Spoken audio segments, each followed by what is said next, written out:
एक गांव में एक औरत रहती थी जो अपनी जीवन शैली और कार्यों के कारण बहुत गर्व करती थी। वह अपनी सुंदरता, धन और समाज में अपनी स्थिति पर घमंड करती थी।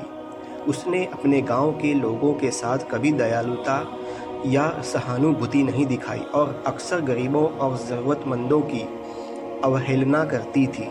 एक दिन अल्लाह ने उसकी निंदा की और उसे सबक सिखाने का निर्णय लिया।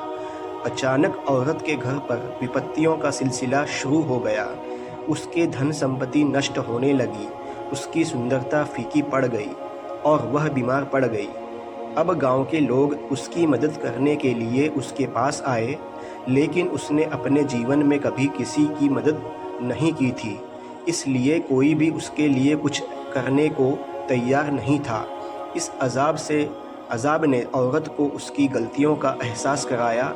उसने समझा कि उसने अपने जीवन में कितनी बड़ी गलतियां की हैं और अल्लाह से माफ़ी मांगी। उसने अपने गलतियों के लिए तौबा की और फैसला किया कि वह अपना जीवन बदल देगी। इस अनुभव के बाद औरत ने अपने सारे घमंड और अहंकार को त्याग दिया और गरीबों और ज़रूरतमंदों की मदद करने लगी। उसने अपने धन और संसाधनों का उपयोग अच्छे कार्यों में करना शुरू कर किया और गांव के लोगों के बीच अपनी नई पहचान बनाई।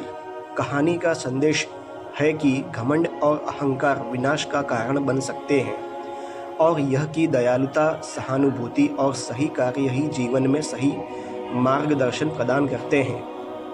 यह कहानी हमें याद दिलाती है कि हमें हमेशा विनम्र और दयालु रहना चाहिए, क्योंकि किसी भी समय हमारी स्थिति बदल सकती है।